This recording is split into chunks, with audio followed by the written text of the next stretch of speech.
अस्सलाम वालेकुम स्टूडेंट्स, कैसे हो? ठीक हो? मैं आपका सर तैयब नसीर। स्टूडेंट्स, आज मैं एमडी कैट के हवाले से दूसरा लेक्चर रिकॉर्ड करने जा रहा हूँ। पहले लेक्चर में हमने momentum, law of conservation of momentum के रिलेवेंट सिर्फ 2 एमसीक्यूज किए। अगर आप में से किसी बच्चे ने वो वीडियो नहीं देखी तो देख लीजिएगा। आज हम एमडी कैट ई कैट से रेलिवेंट दूसरी वीडियो रिकॉर्ड कर रहे हैं। ये दूसरा लेक्चर है और आज हम प्रोजेक्टाइल मोशन से रिलेटेड सिर्फ 3 एमसीक्यूज को डिस्कस करेंगे। इन एमसीक्यूज को बहुत अच्छे तरीके से समझ लीजिएगा। ये आपके एमडी कैट के जो एग्जाम्स हो चुके हैं, पास्ट पेपर से मैंने ये एमसीक्यूज लिए हैं और आपके सामने मैं इनको सॉल्व करूंगा। देखिएगा, पहला एमसीक्यूज है जी, for a projectile motion in absence of air resistance. Projectile motion में मैंने पहले भी बताया था, स्टेटमेंट को बड़ा कूल एंड काम होकर ध्यान से पढ़ना है, पैनिक नहीं करना, इसमें जल्दी नहीं करनी। फॉर अ प्रोजेक्टाइल मोशन लीजिए, पहला उसने हमें इंफॉर्मेशन दे दी कि भाई हम प्रोजेक्टाइल मोशन को डील कर रहे हैं। दूसरा उसने कहा है in the absence, not in the presence of, in the absence of which one? Air resistance. Projectile motion में जब हम एयर रेजिस्टेंस को इग्नोर कर दें तो फिर क्या होगा? ऑप्शन ए दे रहा है वर्टिकल स्पीड इज कांस्टेंट। क्या उस प्रोजेक्टाइल की वर्टिकल स्पीड कांस्टेंट रहेगी? ऑप्शन बी है हॉरिजॉन्टल एक्सेलरेशन इज कांस्टेंट। क्या उसका हॉरिजॉन्टल एक्सेलरेशन इज जीरो होगा? C horizontal force is constant. D vertical acceleration is constant. इनमें से कौन सा ऑप्शन दुरुस्त है? अब जरा गौर कीजिए, हमने ये पढ़ा हुआ है, मैं इसको इधर सॉल्व करने की कोशिश करता हूं। प्रोजेक्टाइल मोशन में हम एयर रेजिस्टेंस को जब इग्नोर करते हैं तो हम कहते हैं अलोंग एक्स एक्सिस फोर्स की वैल्यू 0 है क्योंकि एयर रेजिस्टेंस नहीं है, और अलोंग वाई एक्सिस फोर्स 0 नहीं है, उधर फोर्स है फोर्स ऑफ ग्रेविटी, लिहाजा उधर जो पैदा होने वाला एक्सेलरेशन है अलोंग वाई एक्सिस वो ग्रेविटेशनल एक्सेलरेशन होगा और along x axis horizontal acceleration होगा। अब मैं देखता हूं, कहता है vertical speed is constant. Vertical speed is constant, क्या ऐसा हो सकता है? नहीं जी, क्योंकि वर्टिकल एक्सिस में तो ग्रेविटेशनल एक्सेलरेशन पैदा हो रहा है, दिस इज एक्सेलरेशन। तो जब एक्सेलरेशन होगा तो स्पीड कांस्टेंट नहीं हो सकती, वो वेरी करेगी, लिहाजा ये ऑप्शन नहीं है। डी पर आइए, वर्टिकल एक्सेलरेशन इज 0, नहीं 0, ग्रेविटेशनल एक्सेलरेशन है and its value is not 0, its value is 9.8 metre per second square, लिहाजा ये ऑप्शन भी खत्म हो गया। ना ए ऑप्शन है ना डी ऑप्शन है। हॉरिजॉन्टल फोर्स इज कांस्टेंट, ऐसा नहीं है, हॉरिजॉन्टल फोर्स की वैल्यू 0 है, वो तो लग ही नहीं रही, तो कांस्टेंट कैसे होगी? ये भी स्किप हो गया। हॉरिजॉन्टल एक्सेलरेशन इज 0, देखिए क्या ये आंसर है कि जब अलोंग एक्स एक्सिस आपने एयर रेजिस्टेंस और हर तरह की फोर्स को इग्नोर कर दिया तो हमने कहा अलोंग एक्स एक्सिस फोर्स 0 है। जब अलोंग एक्स एक्सिस फोर्स 0 है तो जहां पर लैला नहीं होगी मजनू भी नहीं होगा। जब फोर्स 0 है तो एक्सेलरेशन भी 0 है। अलोंग एक्स एक्सिस फोर्स 0 तो अलोंग एक्स एक्सिस एक्सेलरेशन भी क्या हो जाएगा? 0 हो जाएगा, लिहाजा right option is B, horizontal acceleration is 0। Okay, next MCQs पर आइए। कहता है, और ये एमडी कैट 2019 में आ चुका है बच्चों, नोट कर लीजिएगा प्लीज। एट व्हाट एंगल, लीजिए मुझे पहले ही पता चल गया कि उसने एंगल की डिमांड की है।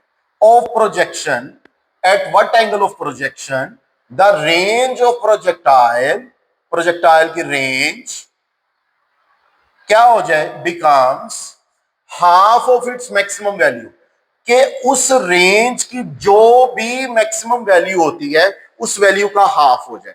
तो कह रहे बताओ किस एंगल पर रेंज अपनी मैक्सिमम वैल्यू का हाफ हो जाएगी, हमने ये बताना है।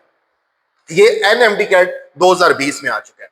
मैंने जब ये लेक्चर करवाया था प्रोजेक्टाइल मोशन का, रिकॉर्डेड है, देख लीजिएगा, मैंने उसमें रेंज का फार्मूला लिखा था R is equal to R not sine 2 theta. R not भी कह सकते हो मैक्सिमम रेंज को, या R मैक्स भी कह सकते हो, दोनों ही ठीक है। ये लिख लो, ये लिख लो, मैंने ये लिखी। अब डिमांड क्या है? For what angle of projection the range of projectile becomes half of its maximum value. वो कह रहा है कि जनाब वो एंगल बताइए जिस एंगल पर रेंज की जो वैल्यू है वो मैक्सिमम वैल्यू का हाफ हो जाए। ये समझिएगा, वो एंगल बताइए जिस एंगल पर रेंज की वैल्यू मैक्सिमम वैल्यू का हाफ हो जाए। तो मैं क्या करता हूं, मैं इस आर की वैल्यू इधर यूज करूंगा। तो जब मैं आर की वैल्यू इधर यूज करूंगा, आई हैव, आर की जगह क्या आ जाएगा, R not over 2 is equal to, this is R not, this is sine 2 theta. R not से कैंसल, 1/2 साइन 2 थीटा, 2 थीटा इधर रहने दीजिए, साइन इनवर्स ऑफ 1/2, आपको जुबानी आना चाहिए, साइन इनवर्स ऑफ 1/2 30 डिग्री होता है, 2 थीटा, तो theta would be equal to 30 degree divided by 2, it would be equal to 15 degree. याद रखिएगा ये वैल्यूज आपको जुबानी आनी चाहिए, अगर नहीं आएगी तो आप फंस जाएंगे। तो लिहाजा इसका राइट ऑप्शन है option A, that is 15 degree. Okay जी, नेक्स्ट आइए, ये एनएमडी कैट 2020 का एमसीक्यूज है। अब एनएमडी कैट 2021 के एमसीक्यूज, लास्ट एमसीक्यूज की तरफ आ रहे हैं, जरा देखिएगा जी।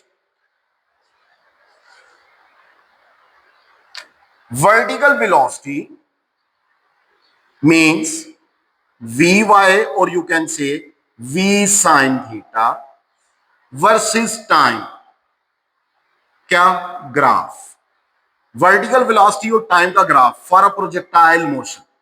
प्रोजेक्टाइल मोशन के लिए वर्टिकल वेलोसिटी और टाइम का ग्राफ की शेप क्या होगी। बहुत इंटरेस्टिंग एमसीक्यूज है, मुझे ये बड़ा अच्छा एमसीक्यूज लगा, इन तीनों में ज्यादा अच्छा मुझे ये लगा। वर्टिकल वेलोसिटी और टाइम का अगर मैं ग्राफ ड्रा करूं फॉर अ प्रोजेक्टाइल मोशन तो क्या होगी। इसको करने के डिफरेंट तरीके हैं। मिसाल के तौर पर मुझे ये पता है कि टाइम ऑफ फ्लाइट का फार्मूला है T is equal to 2vi sine theta over G. अब गौर कीजिए, वी आई साइन थीटा अगर मैं इधर रहने दूं तो ये बन जाएगा जी टी ओवर 2, 2 बेटा इधर आके डिवाइड हो गया जी, उधर जाके मल्टीप्लाई हो गया, V I sine theta G over 2 into T. तो वी आई को मैं वी वाई भी कह सकता हूं, दिस इज कांस्टेंट g/2, तो this is constant into T, तो V Y is proportional to T. पता है ना, जब प्रोपोर्शनैलिटी का साइन खत्म करें तो कांस्टेंट ऑफ प्रोपोर्शनैलिटी आ जाता है, यहां इक्वल लगा के कांस्टेंट ऑफ प्रोपोर्शनैलिटी खत्म करोगे तो प्रोपोर्शनैलिटी का साइन आ जाएगा, तो V Y proportional to T. अब देखिए vertical velocity V Y and time, इस रिलेशन के मुताबिक बोथ आर डायरेक्टली प्रोपोर्शनल। तो जब दो क्वांटिटीज एक दूसरे के साथ डायरेक्टली प्रोपोर्शनल हो तो हम कहते हैं कि दीज वेरीज लीनियरली, इनका ग्राफ इस शेप का होगा, दिस वन। अगर सिर्फ वर्टिकल कंपोनेंट लें तो इस शेप का ग्राफ आ जाएगा। वर्टिकल कंपोनेंट वी वाई और टी के दरमियान ग्राफ लोगे तो बेटा इस शेप का ग्राफ आ जाएगा। पैराबोलिक शेप नहीं होगा, कांस्टेंट भी नहीं होगा, तो राइट ऑप्शन जो है वो ऑप्शन ए है। इसको नोट कर लीजिए। ये आज हमारे 3 एमसीक्यूज थे। अगर इसके रेलेवेंट कोई क्वेश्चन हो तो मैं कमेंट्स में आपके क्वेश्चंस का वेट करूंगा। Thank you so much.